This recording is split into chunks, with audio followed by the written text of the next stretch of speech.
Hello and good morning, folks. This is Almus Market Mornings with Shikhar Garg, and the world has been speaking about the dramatic times of inflation every now and then. Well, it's quite a dilemma for the UK on these fronts as well, as the inflation headline number on Wednesday came at 10.1%. It's the seventh straight month for a double digit growth of CPI. Now, this forces BOE to amend their course of action with the already many hikes in place. Even the recession narrative is having mixed updates as the policymakers continue to fixate on the fighting of inflation. Now, JK, what's your view? What are we expecting from these narratives to move in any particular direction, or where are they headed? Hey, good morning. Yeah, definitely. Inflation is again grabbing headlines in the market, and this time it's from UK and Europe. And the UK inflation at double digit, coming once again, has unnerved the gilt market, which is, again gone. 10-year gilt yields are trading at levels seen before the banking crisis also. And pound, of course, has not reacted too much, but still it is quite strong. The UK CPI main contributor being the food spiking 19.1% year on year, and the worst UK CPI, that has remained sticky at on core at 6.2% and services at 6.6%. And these are not giving any comfort to the policymakers in UK. The BOE rate policy is now currently at 4.25%. And now interest rate swaps are fully pricing in a Bank of England rate reaching 5% by November. So now, as if this was not enough, though the final reading on Eurozone inflation was almost in line with what the preliminary reading showed, the March services CPI was revised to 5.1% year on year from 5%, and the core CPI measure was revised up to 1.3% month on month from 1.2%. So these were enough to push the yields across, and even it had its impact on the US yields as well. And the particular problem for UK is that even now there are lots of wage negotiations that are going on. Many strikes are being planned because the people feel that their wages are not in keeping with the inflation rate. So if the wages go up further, there is no way that inflation can come down fast enough for the policymakers to consider even a pause. So it's a tricky situation for policymakers. And in Europe, of course, at least a 0.5% hike in the policy rate is also expected. Now, what's the impact on the US? US also, as we see, the core inflation has not eased at all, while the growth has somewhat slowed down in some sectors, but not as much as policymakers would think enough to take a pass. So May hike is almost fully priced in, and now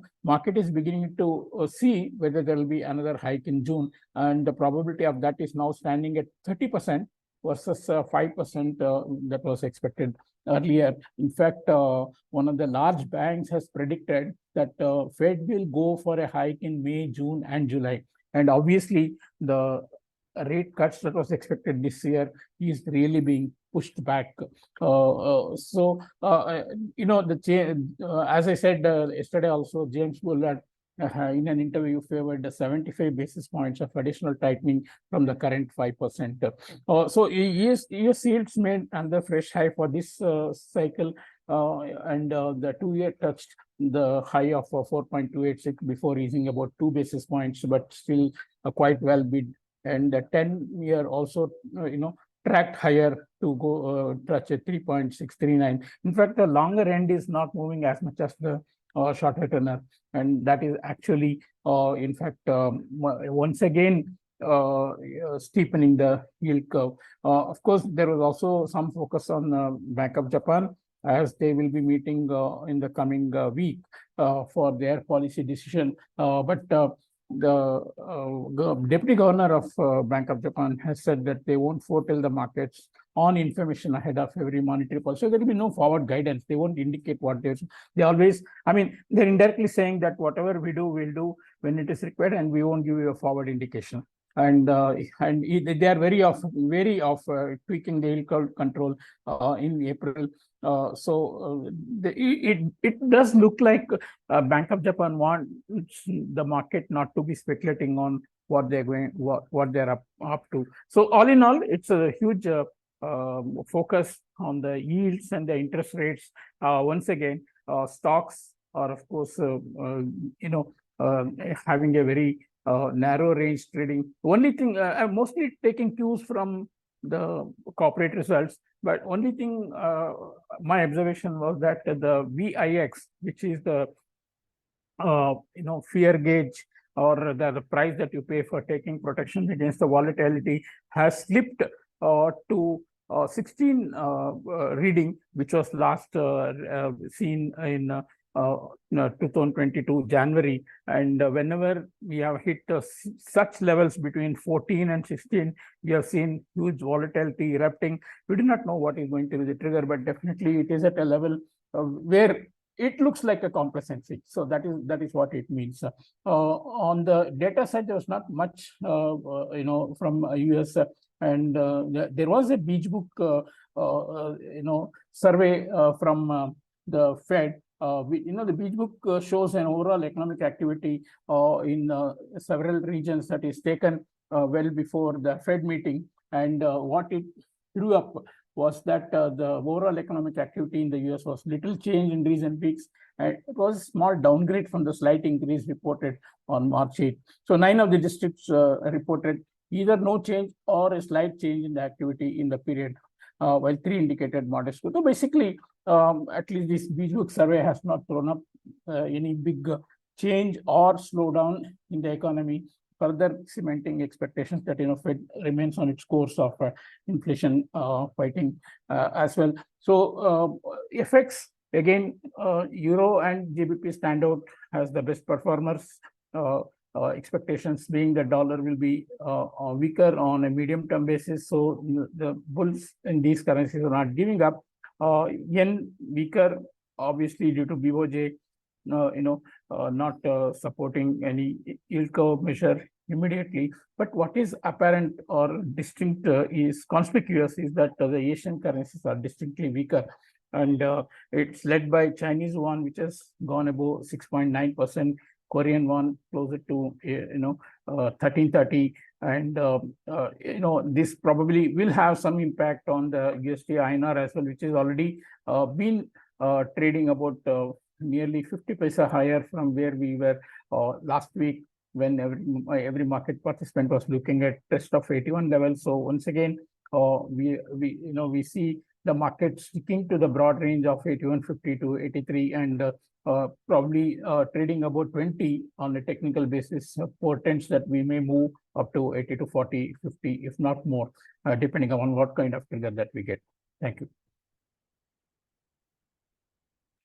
Okay, JK, that was quite good. And yes, folks, the labor strikes and the wage negotiation, as JK mentioned, is one of the blows that the UK economy is dealing with, and it has made it even more trickier for them to manage inflation and economy altogether, because the already existing interest rates are at 4.25%, and now the terminal rates are being expected to move 5%, and few are also expecting it to move beyond. That's quite interesting to watch out for.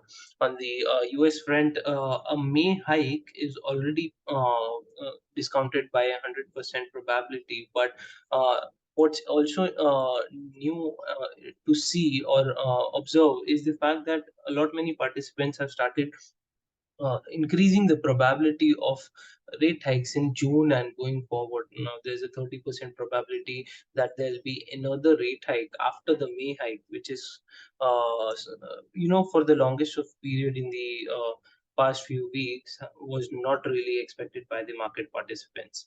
On the other hand, another major economy and central bank of Japan have said that they will not be giving any sort of forward guidance.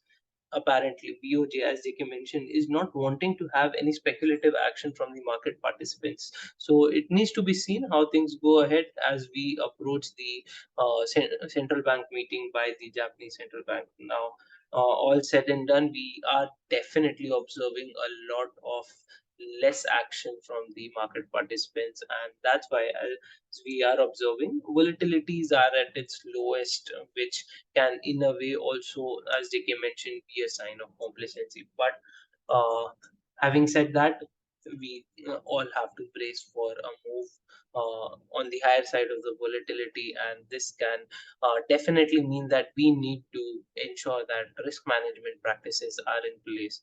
That's it for today, folks. So we shall come back again tomorrow with another round of updates. Thank you so much for listening.